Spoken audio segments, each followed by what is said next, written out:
Mamas, you are capable of managing your own finances. Hi, this is Danielle and Kyra. And you're listening to Scrunchify, a show by mamas for mamas. Here we cover all the creative ways to make money, save money, and invest to reach financial freedom and live the life you want. All right. Hi, Danielle. Hello. We Good are morning. back in action. Two mamas talking about financial independence, retire early. Ooh. Today we want to talk about DIY finances. So, Danielle, how is it that we are able to manage our six-figure net worth portfolios while working full-time jobs and being moms? The short answer is I suspect we're both a little bit nerdy about this stuff. Long answer is at some point we got super interested and we dove like headfirst into all the free, abundant information available online and in books and on podcasts. And we just gave ourselves our own like self-directed master's degree, maybe PhD at this point. I'm not really sure. Right? We haven't really done independent research, although I guess we are our own independent research. You know all about that. No. But that's like the main thing is that instead of looking at finances going, oh, I should just go outsource this to somebody, right? Somebody who knows more than me.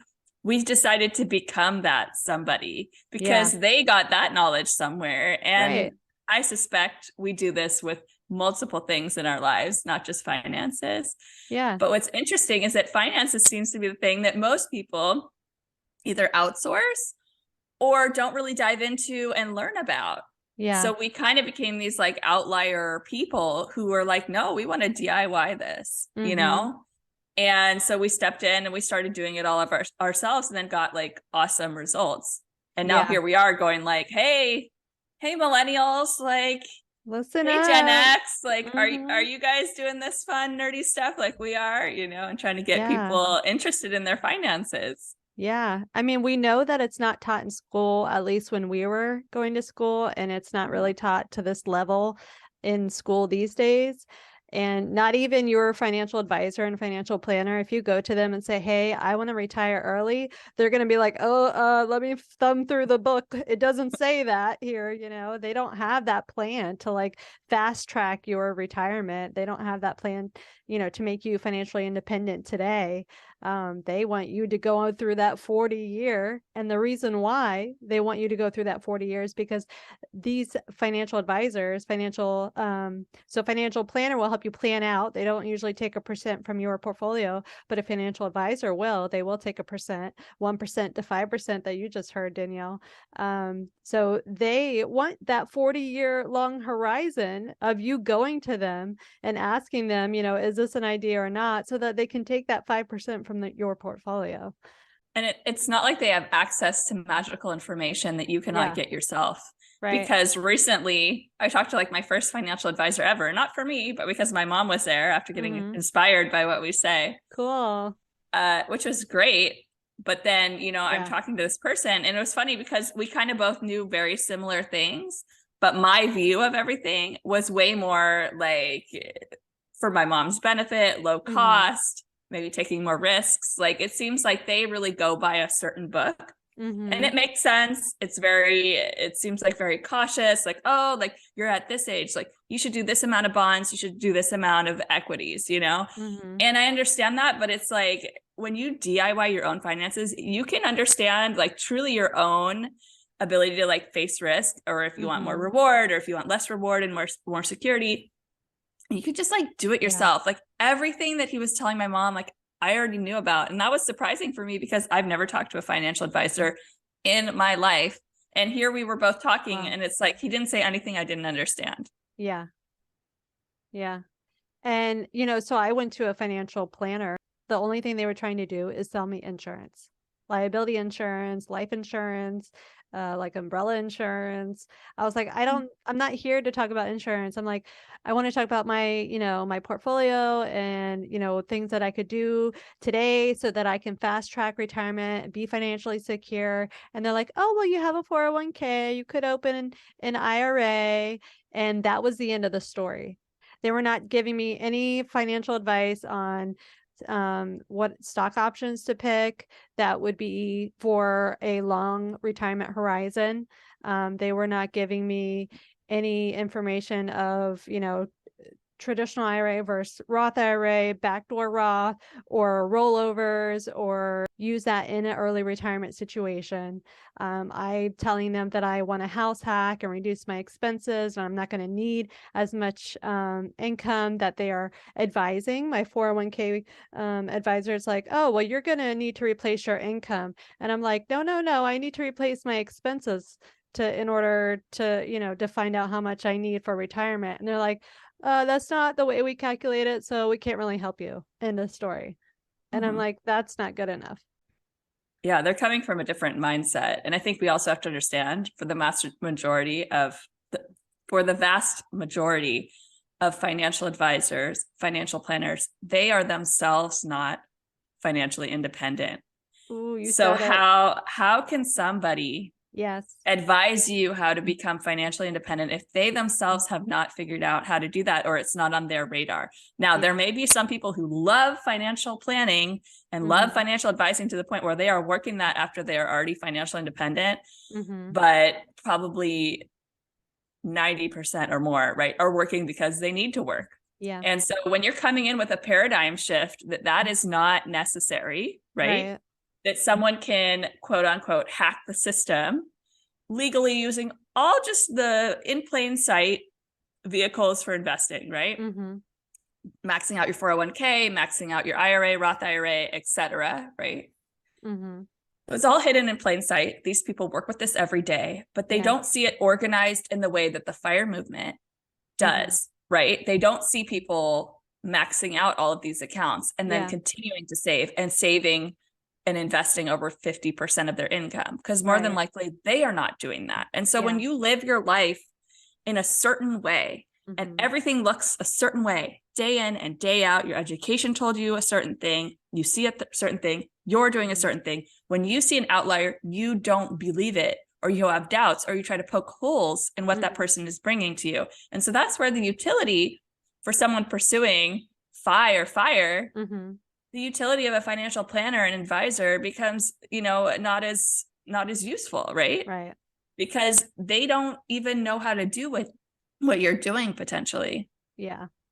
So let's share our secrets, how we DIY our personal finances, and how anyone who's listening, they can do it the same with minimal effort. I feel like when I was looking into this, I said, that guy retired at 30. You've heard it on my other podcast. And then there was another guy that retired at 30. And then another one. FIRE community, financial independence, retire early.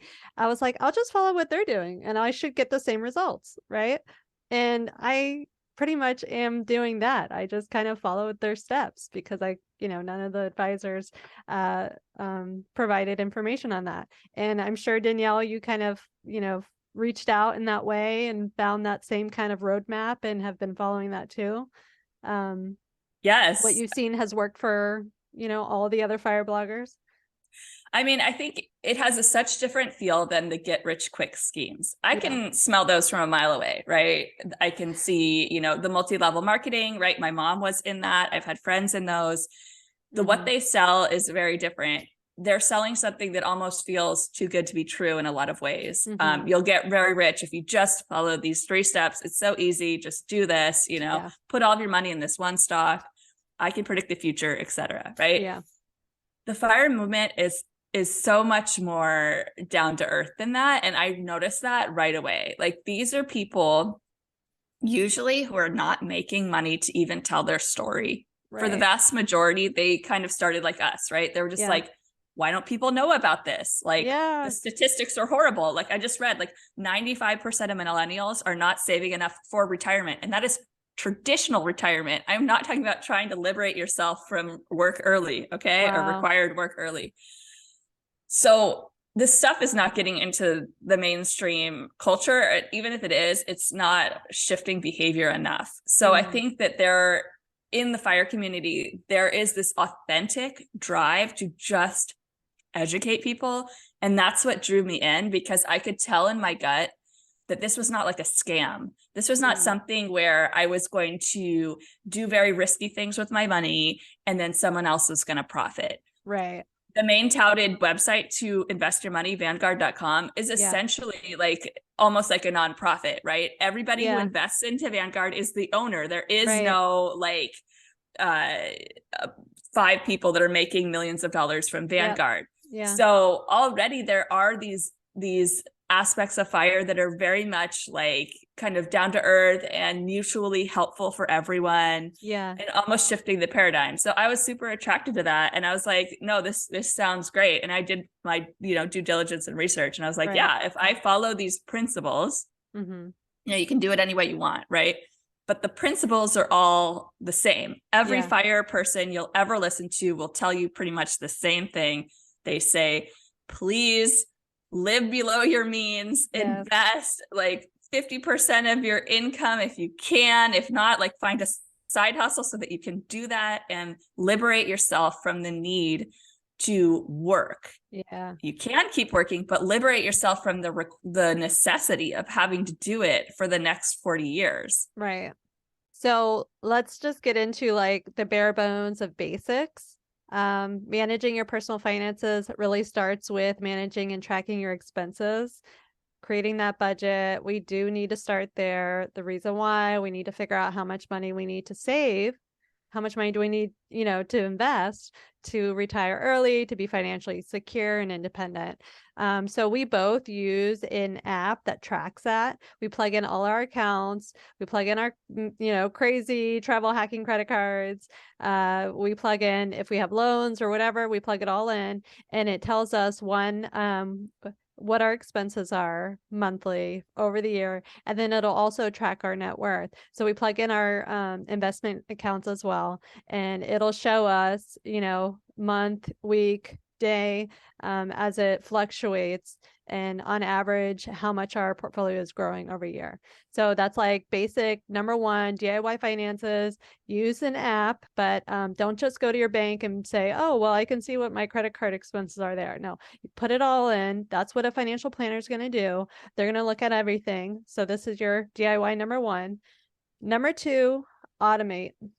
So I don't know if anyone's getting a paycheck and going to the bank and then cashing it in. If your employee or if your employer offers, direct deposit, you need to have that done. You need to automate your deposits into your checking, automate it into your savings accounts, use apps on your phone. I mean, I feel like we should all be there, but I just want to throw it out there. That leads us to investing. We just want to say that we kind of use Warren Buffett's Boglehead's method of total stock market index fund for investing. We're not chasing after stocks, which is why we don't need a financial advisor to go out there and pick stocks for us. We are purchasing total stock market index fund, and there's a few of them out there. We pretty much just go to Vanguard, VTSAX. We're not your financial advisor, but this is the one that we're using. This is the one that we've seen out there. FIRE bloggers talking about. Warren Buffett's talking about it. He said if he invested $10,000 in a total stock market index fund when he bought his first stock in 1940, he would have $51 million today. So that's why we don't need a financial advisor going out there picking stocks for us, because we're just going tried and true Warren Buffett, $51 million total stock market index fund. I know some people are out there like, well, I've heard about rebalancing and stuff like that. We'll get into that in a little bit. But so we automate our savings into our investment accounts. So from our paycheck, we put a chunk, it just automatically goes into buying that total stock market index fund, paycheck after paycheck. Either it's through our 401k or through IRA or through a brokerage account. And we've, spoken about those accounts in previous episodes. Go check it out. So I know some of you are like, nervous to go and open up your own investment account and to buy a stock, especially because the stock market fluctuates. We understand that. But we're looking at that average return and still falling back on what Warren Buffett's advice is. So Danielle, for those that are nervous about managing their own money, going in and purchasing their own stock, what do you think they should be doing? I think they should be diving in and doing some of their own research. Do some of your own reading, read some books. Simple Path to Wealth by J.L. Collins. That may put a lot of your anxiety aside. I know Kyra posted his meditation on what to do when the stock market goes up and down. I think research, this is my personality. So I understand if some people don't have this, but I like to research. And so if I'm nervous about something, I try to gather as much objective, true information as I can so that I can make an informed decision. So with the stock market, I just listened to a bunch of podcasts and read about the history of the stock market. And when you look at the history of the stock market, when you look at a graph, it has continuously gone up. Now there's little blips where it goes like down, up, but it's like a huge mountain. That's like the terrain. It's not like it's like diving to the bottom. Yeah. Now, the longer your time horizon, the better chance you'll have that it will not only go up, but that the interest will compound on itself. I've heard people call this like the eighth wonder of the world is compound interest, because it just it's interest growing on interest, growing on interest. And so at some point, what you put in is just this small little amount, and the actual interest that's growing upon interest is actually larger than what you put in.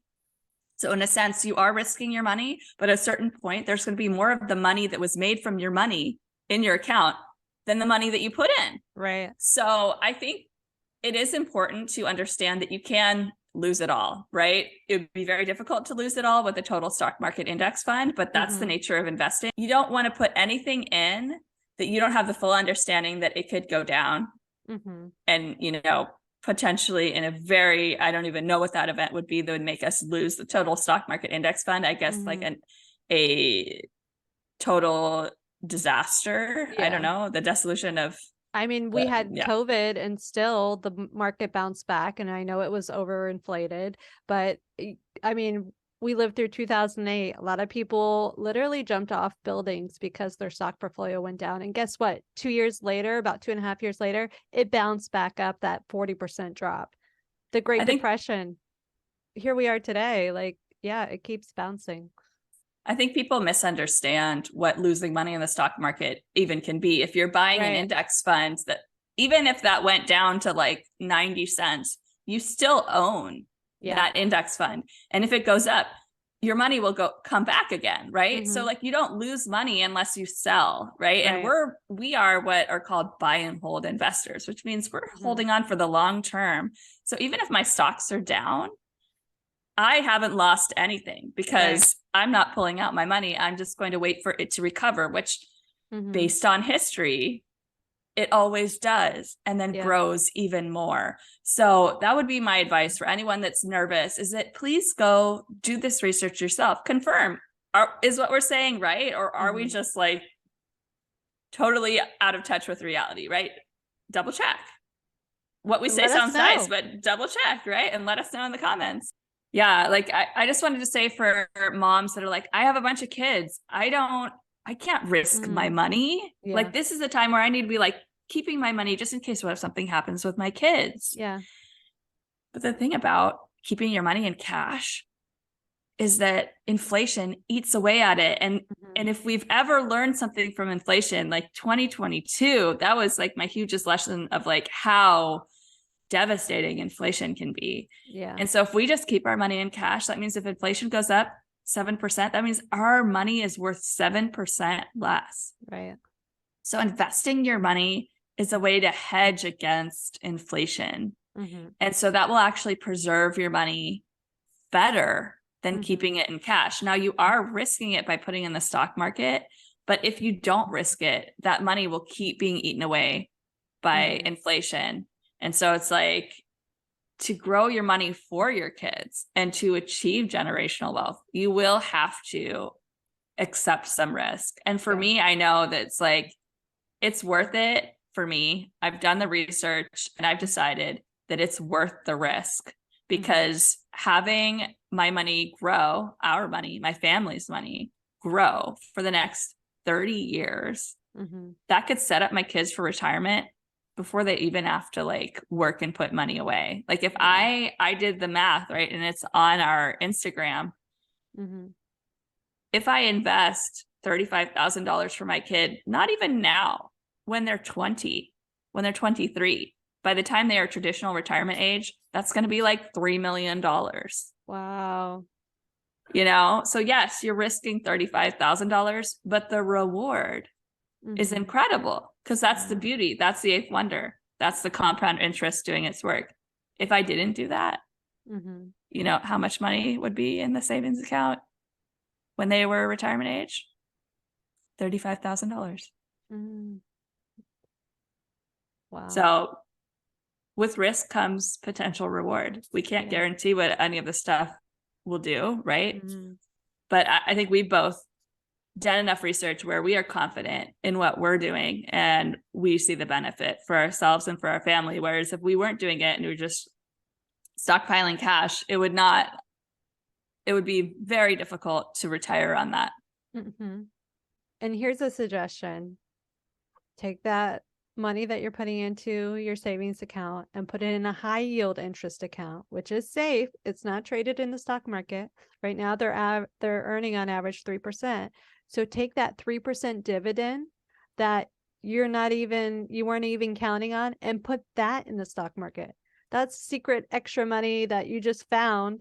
Put it in the stock market and let that compound and grow. Watch it, test it, feel it. Does it feel right? Does it, are you seeing that eighth wonder of the world? Are you gasping in awe how it's growing? And just go from there. Get your feet wet. Get your feet wet. Start a side hustle and just use the money from the side hustle. Everything from your W-2 job or your self-employment income, don't touch that. And just risk, upselling shoes or whatever. Yeah. And we're not even talking about side hustle where you're like, oh, I made a 6-figure side hustle business. Look, you could be earning $500 extra a year, and put that in the stock market, total stock market index fund. Okay. 8%, and watch that grow. Do some credit card hacking, bank sign up bonuses. That's hidden, found money, and put that away. Like, you don't, if you're concerned about risking your own dollars, test it out with these other income streams. So I know some people might be farther on their journey to getting closer to retiring, and you're thinking, okay, well, I probably need somebody to rebalance my portfolio. I hear that's a good thing. That's what I read in my research. Well, that's something you can do yourself as well. You can go and get the total stock market index fund, which is high risk, but then you could balance it with a total bond market, and you can follow like a 60-40, or 80-20. There's some research out there on which one of those, and maybe you could go and speak to a planner just to get that percentage and see which percentage works well for you. But then you go and rebalance your portfolio yourself. Do it once a year. I mean, we're mentioning JL Collins. He is in a true retirement stage, and he is going in there once a year to rebalance his portfolio between the stocks and the bonds. Now, if you don't want to do that, guess what? There's an app for that. Go to Betterment, go check them out. They will rebalance for you. A lot of fire bloggers just use Betterment. They don't even log in. It just automatically does it for you. I think that's what's really interesting. I mean, we used to have travel agents that would go and, book your overseas travel. And nowadays there's travel hacking, there's Airbnb, there's so much DIY traveling. And I'm comparing that to financial advisors, because there's just so much out there where so many apps out there that will do it for you, like Betterment. So these are, AI algorithms that are doing it for you. And if anyone doesn't know what rebalancing is, or like, why are they talking about this? So to kind of mitigate some risk, instead of having all of your money in stocks, which would be the total stock market index fund, for example, those are all stocks. Yeah. You would have 80% of your money in stocks, and you would take 20% and you would put that in bonds, which are a different type of market. So you won't be totally exposed to the stock market if it was to fall, a lot. Bonds historically haven't fallen at the exact same time as stocks, so it kind of keeps it where where both pots of your money are not just like all down at the same time. So for people that are closer to retirement or less risk adverse, you can have a balance of like 80% stocks, 20% bonds. Now what happens is your stocks usually grow more than your bonds, so then that money increases, the bonds stay the same, and so then you need to rebalance by taking some of that money out of the stocks and purchasing bonds. So you keep that ratio of 80-20. So it's like a glass of water, and here it's raining, and you pour a little bit of that water into the cup that has been sitting out in the drought or something. So you just keep going back and forth. Right now the bonds are higher, so just go and sell some bonds and put it in the stocks. I mean, that's simple, but that's how simple it is. That's why there's so many financial advisors, because the information is attainable and achievable and understandable and able to replicate. So be your own financial advisor. Now, there might be times that you want to reach out to educate yourself. Financial planner is really great for that. They will help plan out your journey of traditional retiring. They'll ask you for your budget, right? They'll ask you what kind of lifestyle you want to live. Do you want the big house, or do you what are your money goals? Do you want to buy a boat? Like, I'm just saying these as like stereotypical things. We are not doing that as fire community, retire early. But they're going to ask you, what are those money goals? And then they are going to educate you on what accounts are out there, your 401k with your employer, IRAs, which are tax advantages. They might tell you about brokerage. They might. I know some that do not talk about it. They might tell you about high yield accounts. They might not. That's like more of a bank thing. So they might tell you about estate planning. They might not. They might tell you about insurance. They might not. Depends on what education they have to share. Now, maybe you are thinking, okay, well, I still feel like I need to go to a financial advisor. Well, you need to go and find somebody who is a flat fee, flat rate advisement. So they can either charge you that 1%, which 1% of $1 million is $10,000. They're taking $10,000 from you to actively manage your account, or they'll charge 1% to 5%. Okay. So, and it's every year. Every year. It's not like it's just a one-time percentage. I want people to understand that means if your portfolio goes up 7%, now it's only going up 6%. Yeah. Because someone's taking that 1% off the top. Or even less, because they could be charging. Imagine if it was 5. Yeah. Yeah.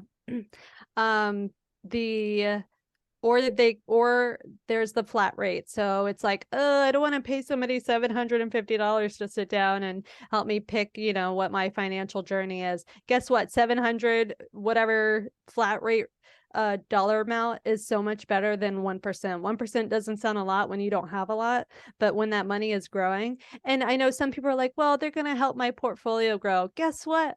Our portfolios are growing with, just fine. Like, we're on track to retire by 40, and nobody actively managed that. It's a total stock market index fund doing its thing. Algorithm, algae, we're here. That's my auntie algae right there, rebalancing and restructuring that index fund. So I don't know how much weight that has. They're not doing much either to help grow your account. They are just listening to their boss and saying, make sure it looks good.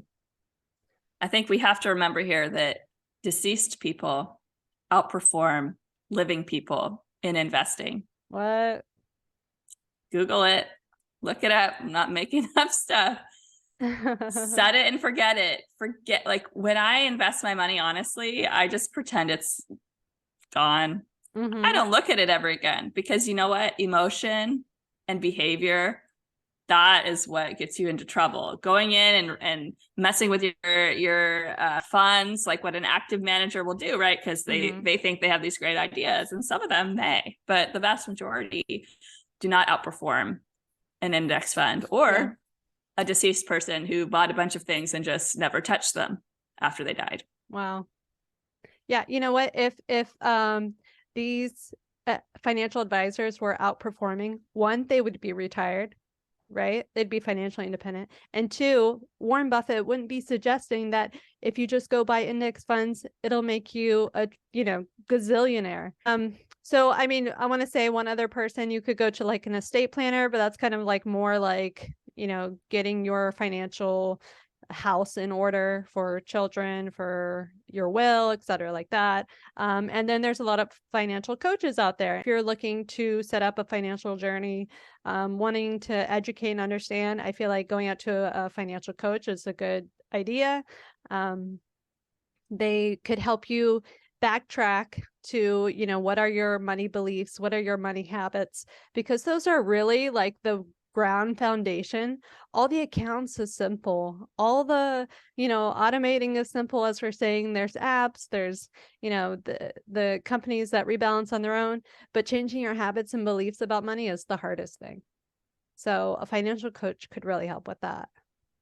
What's great about a coach is that they don't really have skin in the game. So if your investments go up or down, or how much you invest, like that's not going to change how much money they make. Whereas with a financial advisor, for example, like even if they charge a flat fee, I've learned that if you want to invest money, they will potentially charge a percentage on that transaction. So they will make more money the more money you put in. And then they can also make more money if they have to rebalance your account all the time, because then that's charging a transaction fee of like 5% on every time they're rebalancing. So they do have some skin in the game to want you to invest more, to want you to move around your money more.